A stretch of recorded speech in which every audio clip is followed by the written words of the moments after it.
It was humiliating growing up with a younger brother who dominated every sport while I struggled with basic motor skills. While my brother filled our local sports pages with his achievements and dated the captain of the cheerleading squad, I spent my evenings alone in the garage, building crude mechanical figures from scrap metal and salvage electronics I'd collect from junkyards. My father never hid his disappointment in me. Each spring when basketball season approached, he'd get hopeful.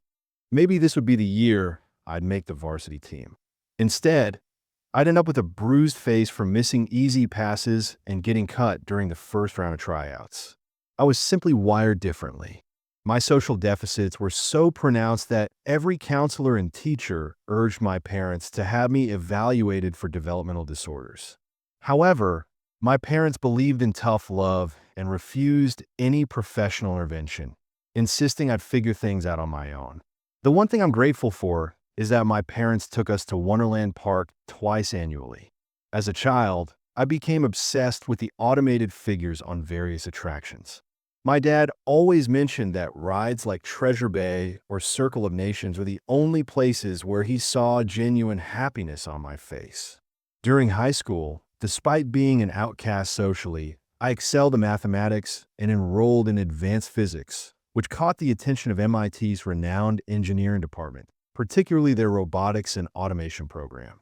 When the acceptance letter arrived my senior year, my dad burst into my room after hearing me shouting with joy, an emotional display he'd only witnessed from my brother countless times after his athletic victories, but never from me. I headed to Cambridge, Massachusetts, and leaned into my strengths, avoiding social interaction and burying myself in academics. While others partied and experimented with substances, I spent entire nights in the robotics lab perfecting mechanical systems. My dedication resulted in a 3.98 GPA, virtually unprecedented for a domestic student in MIT's automation engineering program. My perseverance paid off when Wonderland Park recruited me for their DreamWorks automation division, specifically to work on the Circle of Nations attraction under lead engineer Richard Brennan. Richard mentioned being impressed by my modesty given my nearly perfect GPA, though I suspect he mistook my social ineptitude for humility. Richard was pleasant, stocky and short with thinning gray hair, resembling an aged version of Danny DeVito. His family heritage was apparently Scandinavian. The summer after graduation, during a Memorial Day family gathering, my father introduced me to relatives I'd known my entire life simply as my son. His pride was palpable. When someone mentioned historical architecture, my father interrupted to announce that, "Did you know my son landed a position in Wonderland Park's elite DreamWorks automation division?" He must have repeated this fact a dozen times that evening. To my father, my new career apparently rivaled an Olympic gold medal. Richard appeared to be in his early 60s and was celebrated for modernizing Circle of Nations while preserving its nostalgic charm. He was considered legendary because Wonderland Park typically replaces dated attractions with cutting-edge experiences. Anyone who visited Fantasyland in the late 1980s could confirm this trend, or even more dramatically at Adventure Kingdom, where entire sections have been completely reimagined. Richard demonstrated the intricate workings of all the animated child figures and their cultural representations. Every gesture required precise synchronization, and Richard's intensity peaked each morning before opening to guests. Richard seemed genuinely devoted to his work, often jokingly referring to the child figures as his actual offspring. His commitment extended to personal research trips to various countries to authentically capture their cultures. After several months, Richard developed respect for my dedication and invited me on a weekend trip to Bulgaria to study the children and customs there. Richard would remain in Bulgaria for the rest of the week while I'd return to Wonderland Park Sunday evening. This was a significant gesture from Richard, indicating he trusted me to handle any operational issues that might arise during his absence.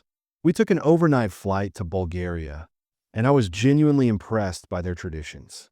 Because Richard represented Wonderland Park He'd established relationships with local authorities who organized a ceremonial performance for us, similar to what appears in the Circle of Nations attraction. The children even wore nearly identical costumes to those at Wonderland Park. I recognized the Bulgarian officials primarily wanted Wonderland's financial support, especially after touring a desperately underfunded local children's home where young kids lacked basic necessities. The experience was heartbreaking. I couldn't wait to return to Florida on Sunday. I gained new appreciation for Richard's ability to make these trips regularly and extend his stays. I returned to Wonderland Park early Monday. Unfortunately, I discovered one of the Chinese automated figures was malfunctioning. When I contacted Richard the next day, he seemed disappointed but joked that, ironically, I'm scheduled to visit China next month. Richard returned from Bulgaria and resumed normal operations at Wonderland Park. He mentioned feeling reinvigorated by immersing himself in authentic culture as he worked through the night updating some Bulgarian child figures. I might have social processing difficulties, but Richard's unwavering focus was exponentially more intense. Where I'd work 12-hour shifts, Richard would work 24 hours straight despite being twice my age. Although the Chinese figure required more immediate attention, I'd learned not to question Richard's methodology. Richard instructed me to prepare the entire attraction for the next morning. When opening time arrived, I was genuinely impressed with Richard's updates to the Bulgarian figures. However, while standing beneath one Bulgarian figure, I noticed it was dripping a dark crimson liquid that stained my white polo shirt. I urgently called Richard, and despite having slept only 2 hours, he rushed down and repaired the lubricant leaking from the hydraulic joints, as Richard explained it. Richard was considered a master craftsman, and I still required extensive training to understand all the mechanical systems. Richard eventually traveled to China, and I declined to accompany him this time, not wanting to experience the same emotional distress I'd felt in Bulgaria. During Richard's absence, I accidentally damaged one of the specialized tools and had to visit the Treasure Bay attraction for a replacement. While there, one of the veteran engineers expressed surprise that I hadn't resigned or vanished. He revealed that none of Richard's assistants had lasted long, and he'd witnessed the previous young engineer screaming hysterically before literally fleeing the park. This information unsettled me because, given my personality, Richard had never treated me poorly or disrespectfully since I'd started working under him. When Richard returned from China, he displayed the same renewed energy as after Bulgaria. He worked intensely during nightly closures to update the Chinese figures. Unfortunately, his severe obesity-related hypertension couldn't handle the physical strain, causing him to suffer a moderate heart attack requiring hospitalization. This was shocking since he hadn't missed work in over 45 years. This created immense pressure for me because I was temporarily assuming Richard's lead engineering responsibilities, and I didn't possess his complete knowledge yet. While conducting pre-opening inspections the next morning, something was wrong with one of the Chinese figures. It wouldn't maintain its vertical position. I began panicking with only 2 hours before public access. I manipulated the mechanism so frantically I feared I was causing additional damage. I felt completely inadequate compared to Richard's expertise. Desperation drove me to reluctantly call Richard at the hospital. Richard said in a strained voice that he was actually relieved I'd called and instructed me to use specialized hydraulic solution in one of his storage containers, small syringe-filled vials, and inject them into the malfunctioning Chinese figure. I collected the syringes and approached the mechanism. I was approximately 15 feet from that female Chinese figure when both my instincts and rational mind told me something was profoundly wrong, and I began moving very cautiously. What my eyes perceived reminded me of when my infant niece was first placed on a pony ride and began sobbing uncontrollably.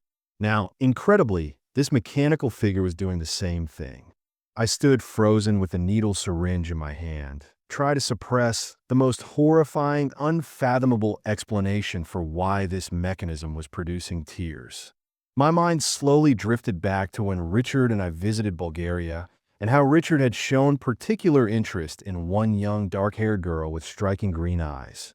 My mind tried to reject the resemblance between that Bulgarian girl at the children's home and the mechanism that was leaking hydraulic solution, and how my naive self had thought, no, that's impossible, and simply returned to work.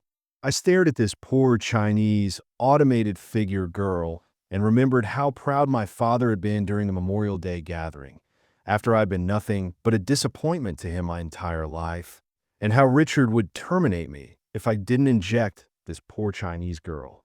With the needle syringe in my hand, I looked once more at the weeping girl and became overwhelmed with emotion, crying for the unspeakable atrocities this child had endured. Then I called Wonderland Park's operations manager and informed her that Circle of Nations won't be operational today.